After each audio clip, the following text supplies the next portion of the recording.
নমস্কাৰ বন্ধুসকল, আজি মই আপোনালোকৰ ওচৰলৈ এটা চকলেট কেকৰ ৰেচিপি লৈ আহিছোঁ। যোনসকলে চকলেট কেক খাই ভাল পায় তেওঁলোকে ঘৰতে বহুত সহজতে এই চকলেট কেক বনাব পাৰিব। আৰু এই কেকটো বনাবলৈ মই 4টা ডিম লৈছোঁ আৰু 1 কাপ চেনি মই ভালকৈ পিচি লৈছোঁ মিক্সিত। আৰু 1 কাপ ৰিফাইন তেল লৈছোঁ, চাহ খোৱা কাপেৰে 1 কাপ ল'ব। আৰু কোকো পাউডাৰ এনেকুৱা বটল পাই কিনিবলৈ বা এনেকৈ খোলাকৈও পায়, মই বটলৰ পৰা লৈছোঁ। আৰু বেকিং পাউডাৰ লৈছোঁ আৰু কেইটামান ৰঙা বাদাম মই ভাজি বাকলি গুচাই লৈছোঁ আৰু 4টামান ইলাচি গুড়ি কৰি লৈছোঁ। আৰু চাহ খোৱা কাপেৰে 1 কাপ মই আটা লৈছোঁ, কিন্তু এই গোটেইখিনি আটা নালাগে। আৰু কেকটো বনাবলৈ এনেকুৱা এলুমিনিয়ামৰ কেক টিন এটা লৈ ল'ব, নহ'লে দোকানত কিনিবলৈ পায়েই কেক টিন। কেক টিনটোত পাৰি ল'বলৈ কেক টিনটোৰ তলিটোৰ জোখৰ এখন কাগজ এনেকৈ কাটি ল'ব গোলকৈ। কেকটো বনাবলৈ চবতছে প্ৰথম কামটো আপোনালোকে কি কৰিব জানেনে? প্ৰথমতে কেক টিনটোত অলপ ৰিফাইন তেল লৈ ল'ব আৰু এইখিনি ভালদৰে কেক টিনটোত মিলাই লগাই দিব। এনেদৰে ভালদৰে লগাই ল'ব লাগিব।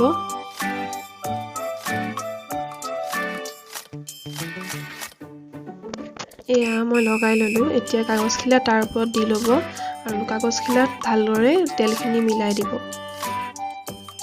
আজি মই আপোনালোকক এটা কেক বনাবলৈ কি কৰিব লাগে, কেনেকৈ কৰিব লাগে সম্পূৰ্ণ ডিটেইলছত দেখাম। গতিকে মোৰ ভিডিঅ'টো অকণো স্কিপ নকৰি শেষলৈকে চাব।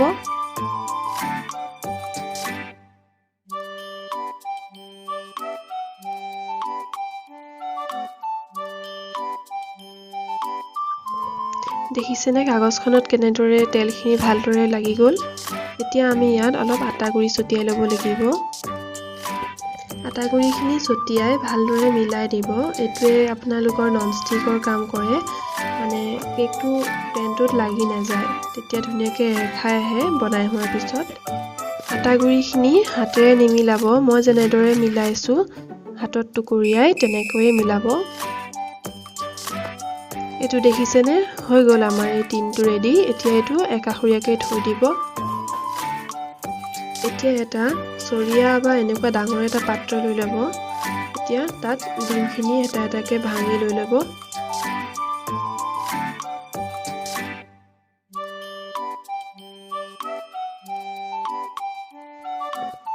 এতিয়া ভাঙি লোৱা ডিমখিনি এতিয়া আমি ভালদৰে ফেটিব লাগিব। অলপ সময় ভালকৈ ফেটিব লাগিব, যেতিয়ালৈকে বগা পৰি নাযায় আৰু পৰিমাণটো অলপ বেছি হৈ নাযায়।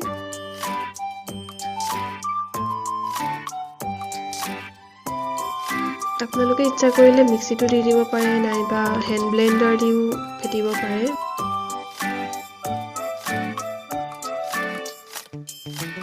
এয়া আমাৰ ডিমখিনি অলপ বগা হ'বলৈ ষ্টাৰ্ট কৰিছেই। আপোনালোকে এনেদৰেই 15-20 মিনিটমান ফেটিব লাগিব একেৰাহে। এয়া চাওক, আমাৰ এই ডিমখিনি ৰেডি হৈছেগৈ। আপোনালোকেও চাই লওক, ডিমখিনি ইমানটো বগা হোৱালৈকে আৰু পৰিমাণটো ইমান বাঢ়ি যোৱালৈকে ফেটিব লাগিব।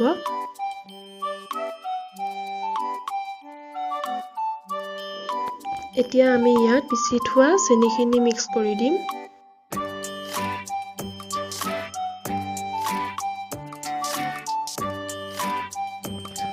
চেনিখিনি দিয়াৰ পিছত ভালদৰে মিক্স কৰিব লাগিব। পিচি লোৱা চেনি যদিও অলপ বালিয়া বালিয়া নিচিনা হৈ থাকে, সেইকাৰণে একেবাৰে মিহি হৈ যোৱালৈকে ভালদৰে ফেটি ল'ব লাগিব। অকল চেনিখিনি মিলাওঁতেই চাওকচোন কিমান ডাঠ হৈ আহিছে, নহয়নে?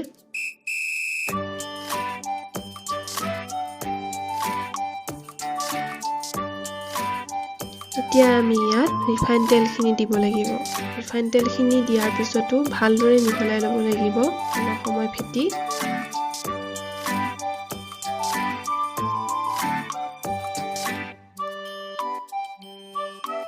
এতিয়া এচিকুট নিমখ দি দিব। এচিকুটতছে বেছিকৈ নিদিব। নিমখ এচিকুটতছে বেছিকৈ নিদিব, নহ'লে কেকটো নিমখীয়া হৈ পৰিব। এচিকুট দিলেই হ'ল, যাতে চেনিৰ মিঠাটো ফুটি উঠে। যিহেতু মই কেকটো কেৰাহীত বনাম, গতিকে এইকণ সময়তে মই গেছটো অন কৰি কেৰাহীটো পাতি লৈছোঁ আৰু কেৰাহীটো ঢাকনা এখন দি ভালদৰে 10 মিনিট সময় প্ৰায় গৰম হ'বলৈ দিব। কেৰাহীটো গৰম হ'বলৈ বহোৱাৰ পিছত গেছৰ ফ্লেমটো একেবাৰে কম কৰি দিব। এই কেৰাহীটো এতিয়া আমাৰ অভেনৰ কাম কৰিব। কিন্তু এটা কথা মন কৰিব, কেৰাহীটো অলপ ডাঠ তলিৰ হ'ব লাগিব। এতিয়া আমি আকৌ এই কেক মিক্সাৰটো লৈ আহোঁ। আমি ইয়াত ৰিফাইন তেল আৰু চেনি দিয়া হৈ গ'ল। এতিয়া আমি ইয়াত আটা গুড়িখিনি অলপ অলপ কৰি মিলাব লাগিব। আটা গুড়িখিনি এনেদৰে অলপ অলপকৈ দিহে মিলাব, গোটেইখিনি একেলগে ঢালি নিদিব।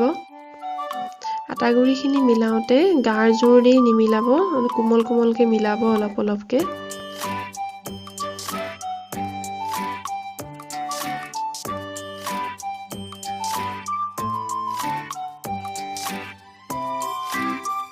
এনেকৈ অলপ অলপ দি পিনি মিলাই থাকিব যেতিয়ালৈকে কেকৰ মিক্সাৰটো ডাঠ হৈ নপৰে।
আমাৰ এই কেকৰ মিক্সাৰটোত আৰু আটা গুড়ি দিব নালাগে, ডাঠ হৈ আহিছে। এতিয়া আমি ইয়াত কোকো পাউডাৰখিনি দি ল'ম।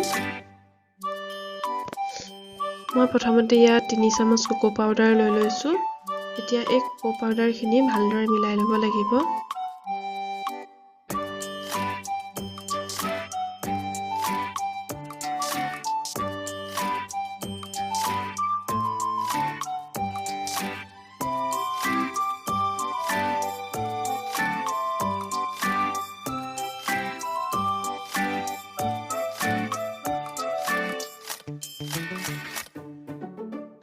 ৰংটো পাতল দেখিলে মই আৰু অলপ কোকো পাউডাৰ ইয়াত এড কৰি দিম।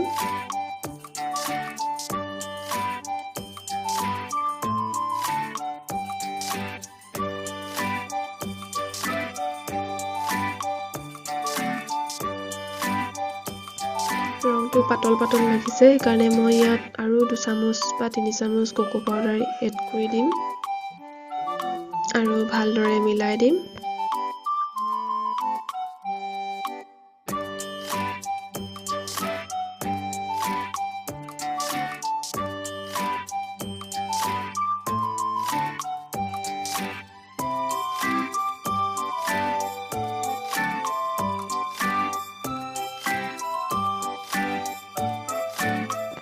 এতিয়া মই কেকটোত 2 চামুচ গাখীৰ এড কৰিছোঁ আৰু সৰু চামুচেৰে 2 চামুচ বেকিং পাউডাৰ এড কৰিছোঁ। কেক বনাওঁতে আপোনালোকে নৰ্মেল টেম্পাৰেচাৰত থকা 2 চামুচ বা 3 চামুচ গাখীৰ এড কৰিব, তেতিয়া কেকটো স্পঞ্জি হয়, বহুত ভাল হয়। এটা কথা মনত ৰাখিব, বেকিং পাউডাৰ, ইলাচি গুড়ি আৰু ঘিউ সদায় লাষ্টতহে এড কৰিব। এইকেইটা বস্তু সদায় লাষ্টত এড কৰিলে কেকটো বেছি ভাল হয় খাবলৈ।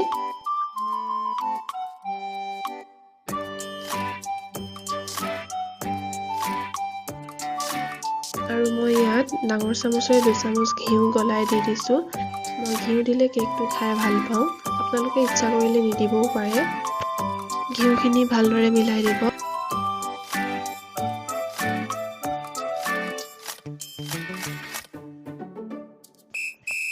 এতিয়া পিচি লোৱা ইলাচিখিনি দি দিব আৰু ভালদৰে মিক্স কৰি দিব।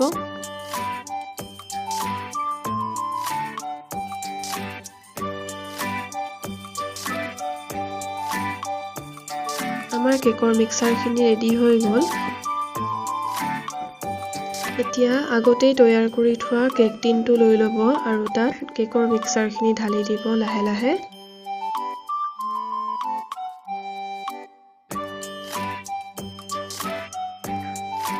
এতিয়া কেকৰ মিক্সাৰখিনি ঢালি লোৱাৰ পিছত পাত্ৰটো অলপ টেবুলত টেপটেপাই ল'ব।